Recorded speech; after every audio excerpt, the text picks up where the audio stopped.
নমস্কার। খোলা জানালার একটি নতুন পর্বে আপনাদের স্বাগত। আশা করি সবাই ভালো আছেন। আজ আমাদের শীতের বেড়ানোর শেষ পর্যায়টি আপনাদের সাথে ভাগ করে নেব।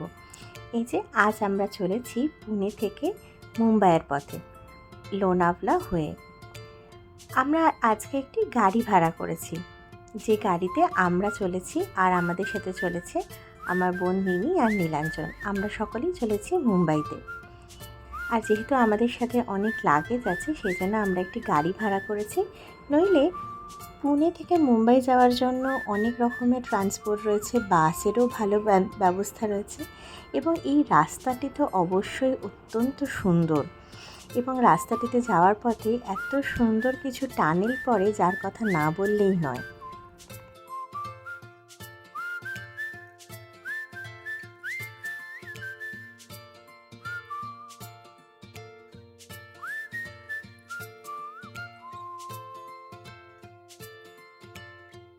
আমরা যেতে যেতেই শুনছিলাম এই রাস্তাটি শীতকালে তো একরকম রুক্ষ দেখাচ্ছে, কিন্তু এই রাস্তাটির আসল সৌন্দর্য কিন্তু বোঝা যায় বর্ষাকালে, যখন এই চারপাশটি সবুজে ভরে ওঠে।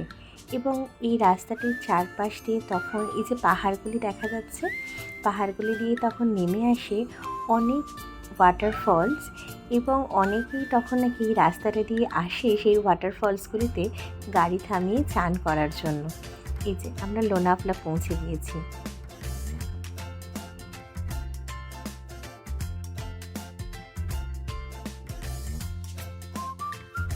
লোনাভলা আসলে পুনে বা মুম্বাই শহরে যে মানুষরা থাকেন তাদের কাছে একটি ছোটোখাটো উইকেন্ড ডেস্টিনেশনই বলা যেতে পারে।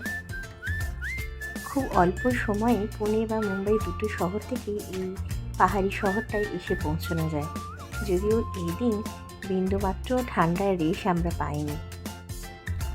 আর এই যে আমরা এবার এসেছি লোনাভলার সেই বিখ্যাত আকর্ষণ ক্রকারি দেখতে।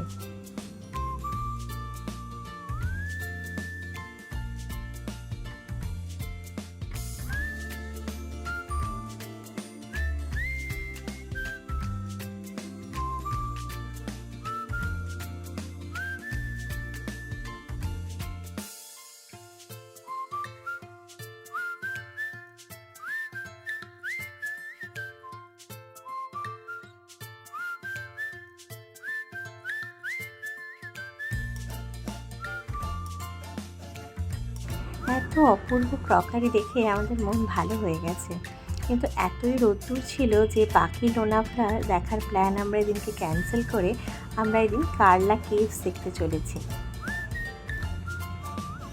লোনাভলা জুড়ে প্রচুর চিক্কির দোকান দেখতে পেয়েছিলাম আমরা সেদিন, কিন্তু যদিও ডিসেম্বর মাস, বাইরের টেম্পারেচার দেখে বোঝার উপায় নেই।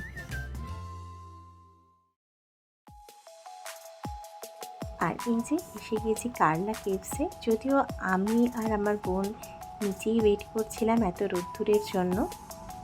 এই কেভসটি একটি অজন্তা বা ইলোরার মতো, অজন্তা না, খানিকটা ইলোরার মতো কেভস বলতে পারেন। পাশে রয়েছে একটি দেবী মন্দির, আর ইলোরার মতো এখানেও প্রচুর স্কাল্পচার রয়েছে।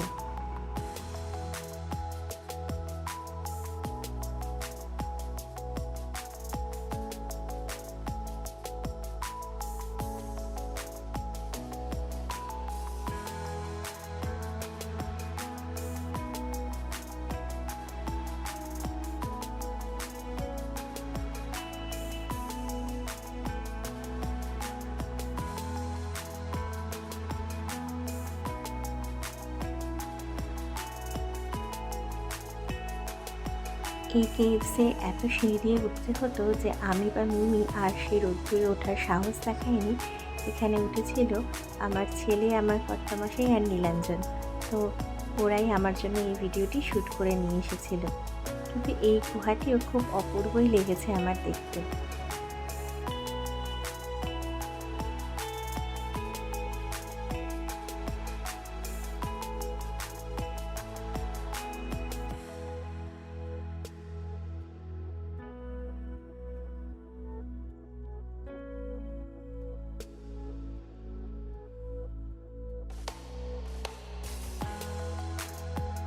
কেউ কখনো লোনাভলা এলে অবশ্যই এই জায়গাটি ঘুরে যাবেন। এই জায়গাটি যদিও অতটা শোনা যায় না, কিন্তু জায়গাটি ভারী সুন্দর। ইলোরার মতো অত বিখ্যাত না হলেও জায়গাটি অবশ্যই দর্শনীয় একটি স্থান।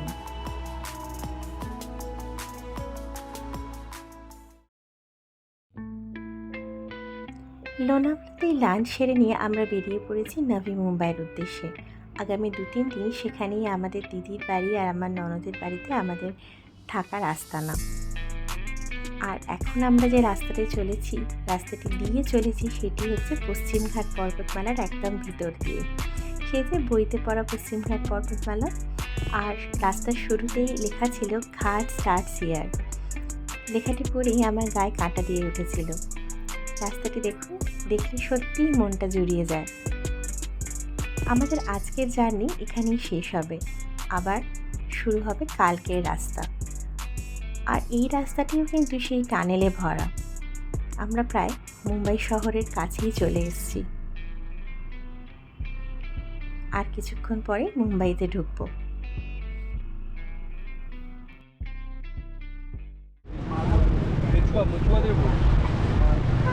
আমরা এখন গোড়াই বিচে আছি, তাই তো? গোড়াই বীজ এগুলো কি স্যাক্স?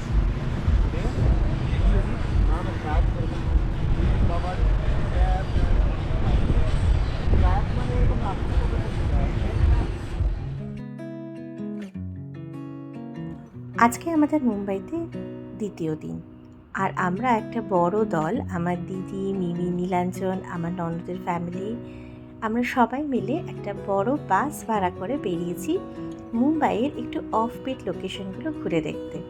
আর প্রথমেই এসেছি একটু দূরের একটা বিচে, এই যে গড়াই বিচ। যদিও বিচটা একটু অপরিষ্কার ছিল, কিন্তু অনেক দিন পর একটু সমুদ্র দেখতে পেলাম।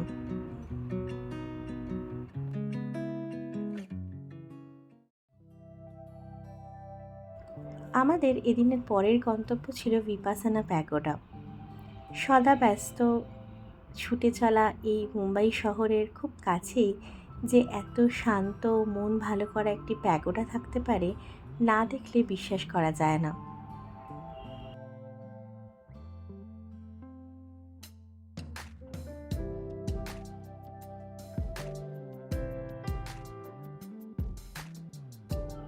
চারপাশে একটা অদ্ভুত শান্তি বিরাজ করছিল, কিন্তু অনেকটা জার্নি করে এসেছিলাম বলে আমাদের খিদে পেয়ে গিয়েছিল। আমরা তাই এখানে এসে আগে সম্পূর্ণ ভেজ লাঞ্চ করে নিয়েছিলাম, কিন্তু তাতে বিশ্বাস করুন কারোর কোনো অসুবিধা হয়নি।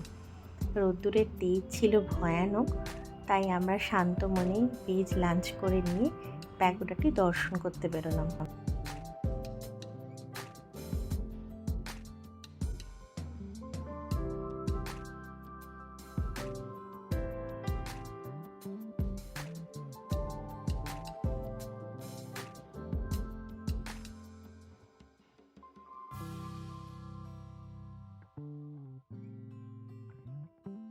এই প্যাগোডাটিতে আপনি স্লট বুক করতে পারেন আপনার প্রার্থনা করার জন্য। আমরা কিছুক্ষণ অপেক্ষা করছিলাম। আগের যারা প্রবেশ করেছিল তাদের প্রার্থনার সময় শেষ হয়নি, যদিও আমরা ওই স্লটটা বুক করিনি। আমরা ভেতরটা ঘুরে চলে এসেছিলাম, কিন্তু কেউ চাইলে স্লট বুক করে কিছুক্ষণ সময় এখানে কাটাতেই পারেন। কিন্তু এই প্যাগোডাটির বাইরের পরিবেশটি এত শান্ত, এত সুন্দর, এখানে হাওয়া দিচ্ছিল এবং পুরো পরিবেশটি অত্যন্ত মনোমুগ্ধকর লাগছিল আমাদের, যে মনে হচ্ছিল এখানেই বেশ কিছুক্ষণ বসে থাকতে পারলে বেশ ভালো লাগে। যাই হোক, আমরা এখানে কিছুক্ষণ কাটিয়ে আমাদের বেরিয়ে পড়লাম আমাদের এদিনের শেষ গন্তব্য সানসেট দেখার জন্য বান্দ্রা ওয়ারলি সি লিঙ্ক থেকে। আর দেখুন কি অপূর্ব সেই সূর্যাস্তের দৃশ্য। সূর্যাস্ত দেখে আমরা বেরিয়ে পড়েছি রাতের মুম্বাই দেখতে দেখতে বাড়ি ফেরার পথ ধরেছি। রাতের মুম্বাইয়ের তো অবশ্যই সুন্দর, চারিপাশে আলো জ্বলে উঠেছে এবং এই ফাঁকা রাস্তা দেখে আমরা বুঝতেই পারিনি পরবর্তীতে আমাদের জন্য কী ট্রাফিক জ্যাম অপেক্ষা করে আছে। বাড়ি ফিরতে ফিরতে অনেক রাত হয়ে গিয়েছিল, কিন্তু আপাতত এই সৌন্দর্যটাই কিছুক্ষণ উপভোগ করা যায়। এই জার্নি দিয়েই আমাদের মুম্বাইয়ের দ্বিতীয় দিনটা শেষ হয়েছিল।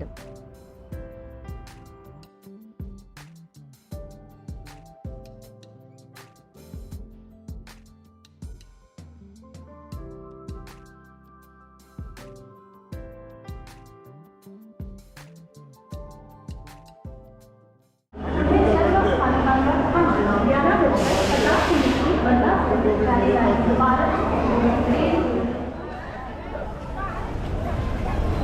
দিক থেকে গেলে তুমি ভালো বই করছো।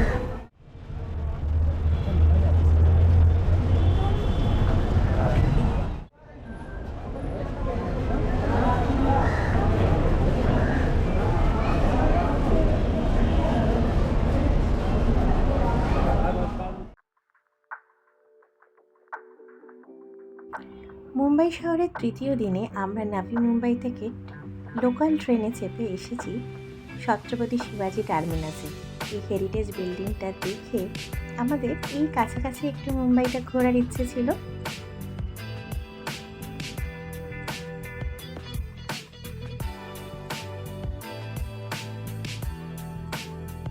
আর কিছুক্ষণ পরেই কার দেখা পেয়েছি দেখুন, ডাবল ডেকার বেস ট্রেন। আর যদিও আমাদের এদিনে প্ল্যানে ছিল না, তবুও এই বাসে ওঠার লোক কি ছাড়া যায়? তাই এই বাসে উঠে আমরা এই ভর দুপুরবেলা চললাম মেরিন ড্রাইভে।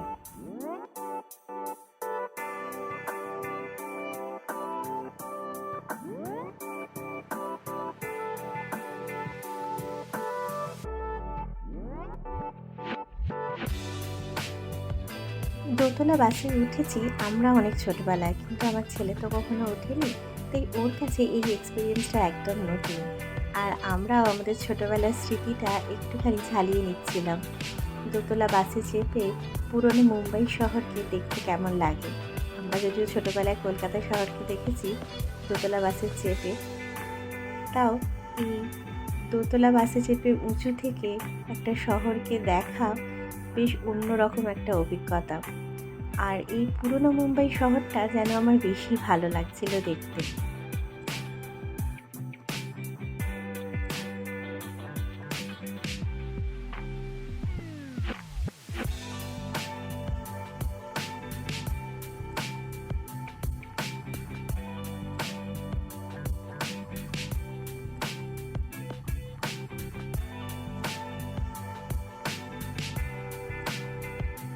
খুব সামান্যই ভাড়া দিয়ে আমার মনে হয় 6 টাকা ভাড়া নিয়েছিল।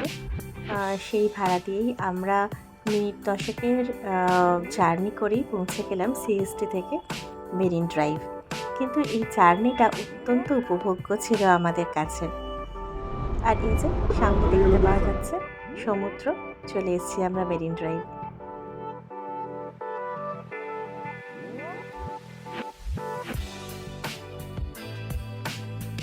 প্রচণ্ড রোদ্দুর ছিল, তাই অল্প কিছুক্ষণ কাটিয়েই আমরা এখান থেকে বেরিয়ে পড়লাম। এখান থেকে আমাদের উদ্দেশ্য কোলাবা। কোলাবাতে আমরা লাঞ্চ করতে এসেছি ক্যাফে চার্চিলে।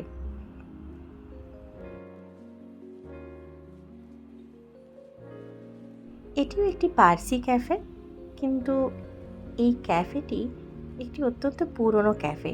আর মিমি যেহেতু পড়াশোনার সূত্রে অনেকদিন মুম্বাইতে ছিল, ওর রেকমেন্ডেশনে আমরা এখানে লাঞ্চ করতে এসেছিলাম। কিন্তু এসে এখানকার খাবার খেয়ে আমাদের ভারী ভালো লেগেছিল। এবং ভেতরকার অ্যাম্বিয়েন্সটা দেখুন, খুব ছোট্ট একটি ক্যাফে, বসার সিটিং এরিয়াও খুব সীমিত, কিন্তু খাবার ছিল খুবই সুন্দর। এদিন নেওয়া হয়েছিল কিছু কন্টিনেন্টাল খাবার, এবং খাবার আস্তে আস্তে এখানে আমাদের দেওয়া হয়েছিল একটি পাজলস, যেটা আমরা সবাই খুব উৎসাহ নিয়ে সলভ করছিলাম। আর এটি ছিল একটি ক্যারামেল কাস্টার্ড, যেটা আমাদের কমপ্লিমেন্টারি দেওয়া হয়েছিল। আমাদের শীতের ছুটি প্রায় শেষ হয়ে এলো, এবার আমাদের বাড়ি ফেরার পালা। এই ছুটিতে আমরা পেয়েছি অনেক মানুষের আদর, যত্ন আর ভালোবাসা। তা আমরা আমাদের মনের মণিকোঠায় রেখে দেবো আজীবন সযত্নে। আজ আসি তাহলে, আপনাদের সাথে দেখা হবে আবার আমার পরবর্তী পর্বে। ততদিনের জন্য সকলে ভালো থাকবেন। নমস্কার।